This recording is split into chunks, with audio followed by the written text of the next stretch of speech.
of the show. We're now joined by our friend Jon Cooper, Ourlad's Guide to the NFL Draft. John, okay, it's a week from the draft. What is it like the next week? Is it almost not chaos because you want to have everything like the hay's been put up in the barn, but what kind of goes on over the next 7 days? Well, the scouts and they're putting the finishing touches on the board. The coaches, some of them have their off-season workouts going on too. So it's kind of business as usual because a lot of this has been done. I know some teams spend a lot of time doing mock drafts now. As coaches and scout, not so much the coaches, but sometimes the coaches get involved doing mock drafts just to kind of see where players might fall. Maybe some possible trades or scenarios are brought up, and they try to play. I guess you could say role play every possible scenario that could come up. And, massage the board a little bit as some of these reports, medical reports come in, the reports on security, they call them the security reports, things that might be in the background of some of these players. They do these pretty thorough background checks. So there's a lot of that stuff going on. And I know one team in particular, what they used to do is the day before the draft, they would tell everybody to go out, play golf. Do something else. Stay out. We're gonna be putting in some long days and nights, so get refreshed a little bit. So that's just one team I knew of. John, I just saw this on Twitter that Kalijah Cansey, one of the best defensive prospects in the draft, has not had one single top 30 visit. Is that surprising and peculiar to you? Yeah, that is a little bit because we have him in the top of the second round is where we have him ranked. Of course, that wouldn't be a top 30, but visit. But I would think that somebody would like him. But it's not a great year for defensive tackles, so that that might be a factor. I think maybe other needs are bigger. But sometimes teams bring guys in. They call them top 30 visits, but they're really guys they might draft lower. I mean, like for example, it might even be a third, fourth round pick at a position of need that they want to get to know this guy, and they bring him in on that. So those things can be, just relevant to the team. John, what do you think the chances are that Tyree Wilson could potentially go ahead of Will Anderson? That's been some of the scuttlebutt. I know that's all talking season right now, but what do you think the chances are of that, and does that make sense depending on how that unfolded? Well, the only thing I would say about that is, Will Anderson has a unique skill set. We think he's a top guy, athletically in the draft. He might not be a fit for everybody. I mean, a lot of teams see him as a 3-4 rush linebacker. And certain defensive schemes might want a little size, more bulk, as to that good. But I still don't see Tyree Wilson going ahead of Will Anderson. I mean, that would really surprise me if that happened. If you look at Houston and where they are, obviously they need a quarterback. There is always the speculation of whatever might happen. They also have another pick not too far after that, I believe. What would you do?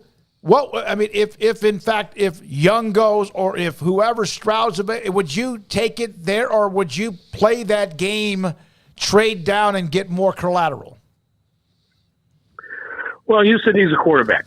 That is, hard to deny that. I mean, I think I could see them trading down maybe 2 or 3 picks, but I don't think they're going to trade down, especially having that, number 12 pick in the draft right now. I don't see them doing that. I see them taking a quarterback, somewhere in the first 4 picks. John, do you think that Hendon Hooker is starting to sneak into the first round? Yes. I've kind of felt that could happen a long time ago. I mean, we really like Hendon Hooker. And I think if he was not coming off that ACL, I think he would definitely be a first-round pick. And I think that's the only trepidation teams have.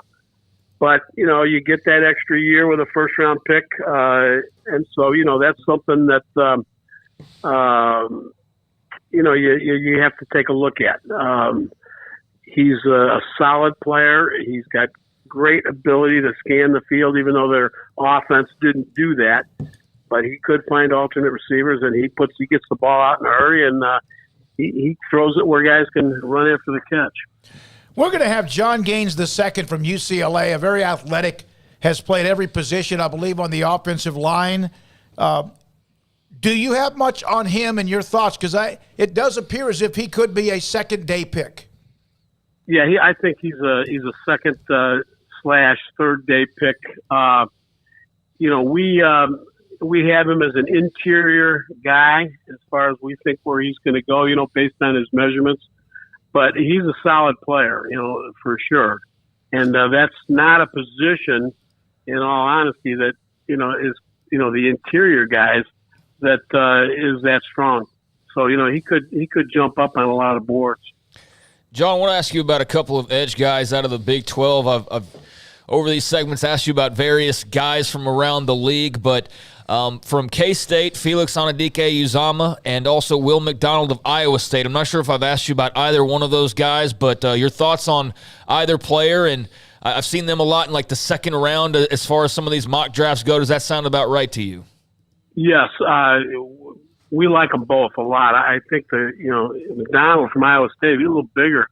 We might be talking about top 10 pick. I mean, that's going to be the knock on him. He's been an off-the-ball linebacker, early in his career. He's very explosive coming off the edge, and he's got about as much bend and quickness off the edge as anybody. But, he doesn't have the bulk, that you're necessarily looking for somebody who's going to line up as a 5 technique consistently. He's like a rotational edge rusher. We see him who's going to be, we think, a very productive NFL player. Felix and Anadike-Uzama, I don't know if I pronounced that right, from Kansas State. We actually have him as a grade that is just below the first round, and we may like him more than some people. We like the fact that he can come off the edge. He's got great speed coming off the edge. He can bend and squeeze around to the quarterback. He does a lot of things really well. Uses his hands well. He can, bull rush into a move. We think he's a solid player, and and again, we think we may be a little higher on both of those guys than some. But, McDonald is biggest thing going with him is he's 238 pounds, but he's got all the other measurements that you look for in an edge rusher. How do you feel about Houston quarterback Clayton Tune? We're down the line on him. We don't have a real great grade on him. We see him as a third day pick. I mean, he does some things well. There's all these quarterbacks have redeeming qualities, and they're, we think he's going to get drafted. Is the thing that worries you just a little bit about him is you're not sure of the overall arm strength. But like I say, he's got decent movement skills. He's a competitive player. We think he can, go smoothly into an NFL style offense. Ball security is not the best. The athleticism is okay, but he is a little bit heavy footed, I should say. But he can put the ball in the bucket on vertical routes. He does some good things. So, he flashes solid skill as a quarterback. What position is the biggest risk year in and year out as far as the hit and miss factor? Well, I think it's quarterback, in my opinion, because you never really know what you have until you get them in the room. How many first-round busts have we seen as quarterbacks over the years? Typically there's going to be about, maybe anywhere from 12 to 18 drafted. And I don't think there's a lot of, if you really look at the hit and miss ratio of quarterbacks, it's not that great. One general manager once told me you don't know for sure what you have till you get them in the room. So you see what they can do on the field with your receivers. Can they get the ball in a tight window? Are they going to force the ball? What's their mental makeup? So that, to me, is the biggest hit and miss position in the draft. And all you got to do is take a look at recently at some of the guys that have not panned out. One more thing, and we appreciate it. We asked you about names. You don't know who we're going to ask you about. On occasion, I'll trade a text with you that say, hey, let's talk about the mid-round or maybe this position or that, but you don't know who we're going to ask you about. How many of the prospects who are going to be drafted this weekend are up in your filing cabinet where you just rattle them off? Because it seems like there are a ton of them. Well, there are. I've looked at so many players, but quite frankly, I'll draw a blank on one every now and then. But we've written like today. I did on one quarterback from UCLA. I called him the name of the linebacker named Dorian Williams instead of who he is.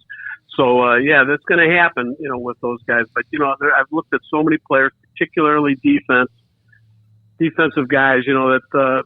You can remember them relatively well, but there's a lot of them that, are down the line that you kind of have to let the computer boot up a little bit before you can, know who they are, or remember exactly what the characteristics, because they do run together after a while. I bet they do. You do a great job with it. John, the draft is a week from tomorrow, excuse me. Is there a chance we squeeze you in one more time next week, the day before the draft? Yeah, sure. All right. I'll be in touch. Thank you very much. Jon Cooper, Ourlad's guide to the NFL draft, Ourlad scouting service, or have been able to ask